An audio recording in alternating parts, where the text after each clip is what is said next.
You probably did it this morning without thinking. You opened your banking app, looked at your balance, felt relieved that the money was still there, and closed it again. You believe your money is waiting for you. Every dollar that's sitting still is already working somewhere, just not for you. If your money is working every single day, why isn't it making you richer? The problem isn't that you earn too little, and it isn't that you spend too much. It's a mistake the entire economy quietly hopes you'll keep making. Today, I'll show you why your money is never truly idle. Why every day you delay giving it a destination, someone else profits instead. And if you enjoy seeing money from a completely different perspective, consider subscribing. Ryan is 32 years old, a software engineer with a stable income, no credit card debt, and the kind of paycheck many people believe should guarantee financial progress. By almost every traditional measure, he's doing well. Yet, if you looked beyond his salary, you would find something surprising. He has very little to show for years of hard work. Every payday follows the same quiet routine. His salary arrives, settles into his checking account, and patiently waits. Then Amazon claims a little, Netflix takes its monthly share, Visa processes another payment, Subscriptions renew without asking. a coffee here, dinner there, a few purchases that all seem perfectly reasonable. By the end of the month, Ryan hasn't been reckless or irresponsible. He simply ends up standing almost exactly where he started. The real problem isn't that Ryan spends too much, it's that he never decided where his money was supposed to go. So his money quietly made that decision for itself. Money without direction is invisible labor. Every dollar without a destination becomes someone else's income. Ryan believes his money is resting. The truth is, it has never stopped working. Here's the uncomfortable truth that almost nobody talks about. Your money is never sitting still. It may look quiet inside your bank account, but the moment it loses a destination, the rest of the economy gives it one. We often imagine money as something we own until we decide to spend it. The reality is almost the opposite. The economy is constantly trying to recruit every dollar you earn. Think about companies like Amazon. Amazon isn't just selling products. It's competing to hire your future income before you've even decided what to do with it. Visa isn't simply processing payments. It makes spending effortless because every completed transaction keeps your money moving through its system. Netflix doesn't just stream movies. It quietly encourages your dollars to report for duty every month through subscriptions you barely think about anymore. Apple builds an ecosystem that makes staying inside it feel easier than leaving it. Advertising competes for your attention because attention is the first step toward directing your money. Algorithms study what catches your eye, what keeps you scrolling, what makes you hesitate, and eventually what makes you buy. None of these businesses are doing anything unusual. They are doing exactly what successful businesses are designed to do. The important question isn't whether they're trying to recruit your money.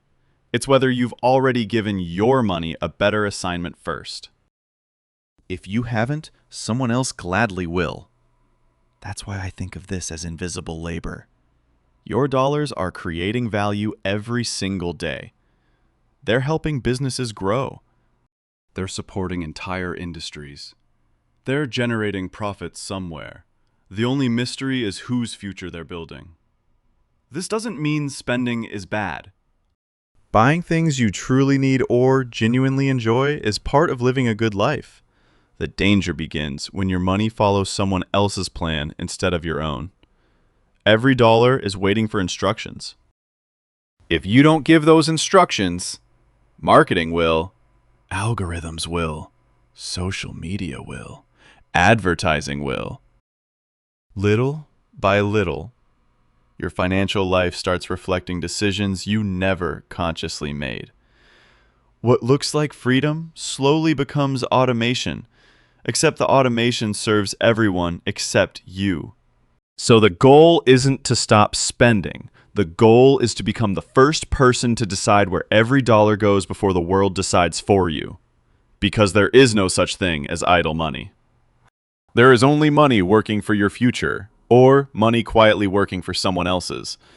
And once you understand that, the question is no longer, how much money do I have? The better question is, who is employing my dollars? Most people believe wealth is measured by how much money they have. I think that's only part of the story. The number in your account matters far less than the way money moves through your life. Wealth is mostly about flow, not amount. Imagine two people earning exactly the same salary. Neither receives a larger paycheck. Neither works longer hours. The difference begins the moment their income arrives. For the first person, every dollar already has a direction. Some protects tomorrow. Some builds long-term assets. Some pays today's bills. Some is reserved for experiences that truly matter. Nothing is left wandering without a purpose. For the second person, every dollar simply reacts.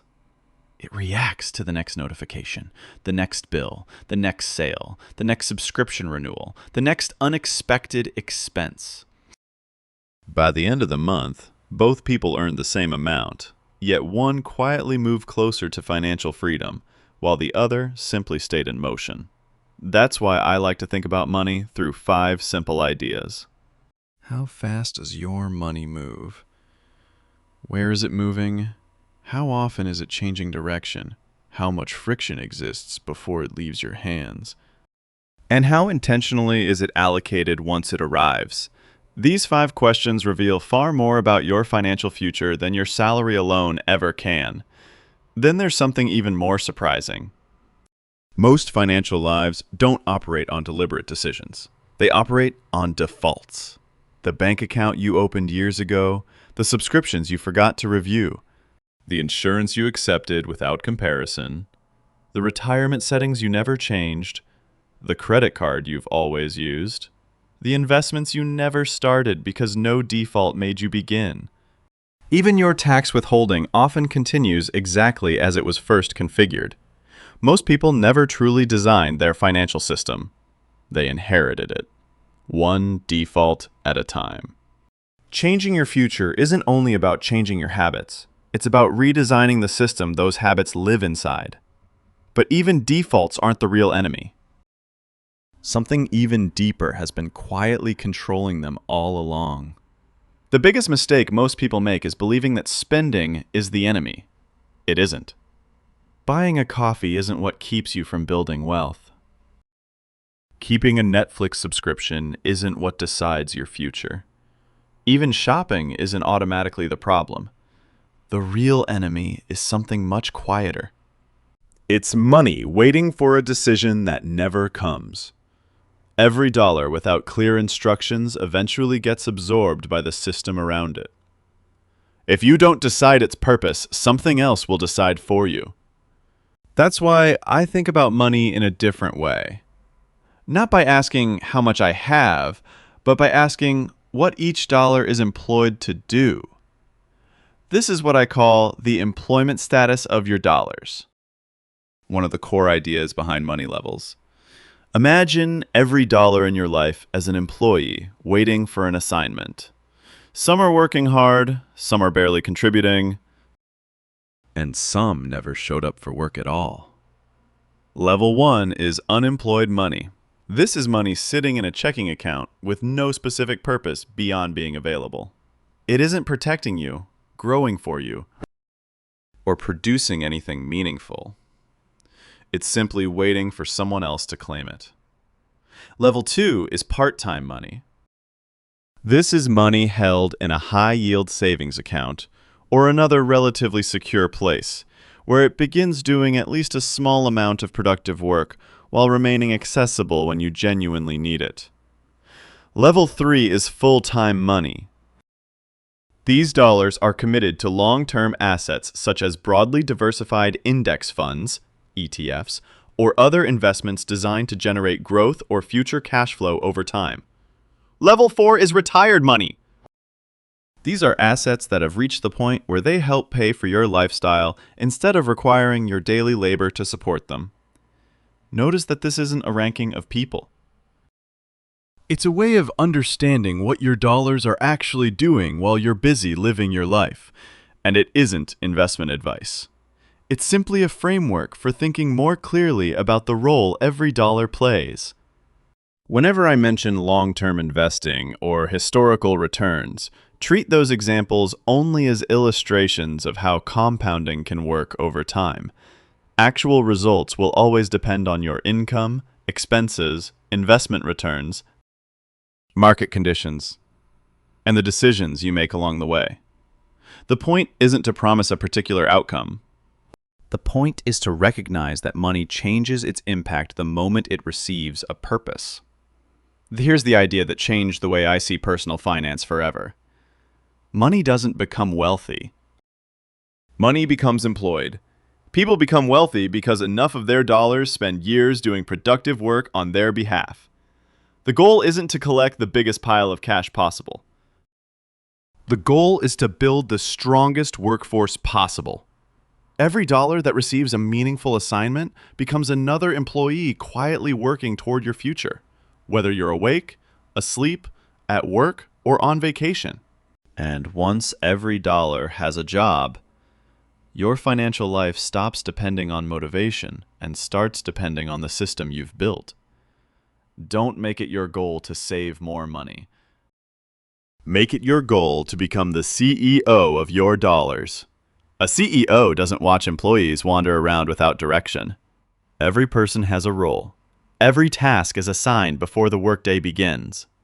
Your money deserves the same kind of leadership. Imagine payday arriving not as the moment decisions begin, but as the moment decisions are quietly carried out. Before you even check your balance, every dollar already knows where it's going. Some is assigned to today's spending, some is assigned to protecting your future through an emergency fund. Some is assigned to growing through long-term investments. And some is assigned to buying something even more valuable than possessions. Freedom!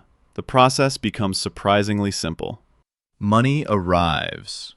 The instructions already exist. Automation follows those instructions. Then you simply live your life instead of negotiating with yourself every week. You no longer wonder how much you should save this month because the decision has already been made. You no longer rely on motivation because the system quietly keeps moving whether you feel inspired or not. This is why lasting wealth is built before spending ever begins, not afterward. Most people try to save whatever survives at the end of the month. People with strong financial systems decide what survives before the month even starts. That small shift changes everything. You're no longer reacting to money. You're leading it. And when your money finally knows where it's going, your future finally does too. No dollar ever truly stands still. Every dollar is creating value, generating profit, or helping build wealth somewhere. The only question is who benefits from its work. The richest people don't own different dollars. They simply give every dollar a destination before the world does. Because money without direction always finds one. The only question is whether you chose it. I'd love to hear from you, so tell me in the comments which of your dollars is still unemployed today. And if you're ready to keep exploring the hidden rules behind money through the Money Levels framework, subscribe and join us for the next journey.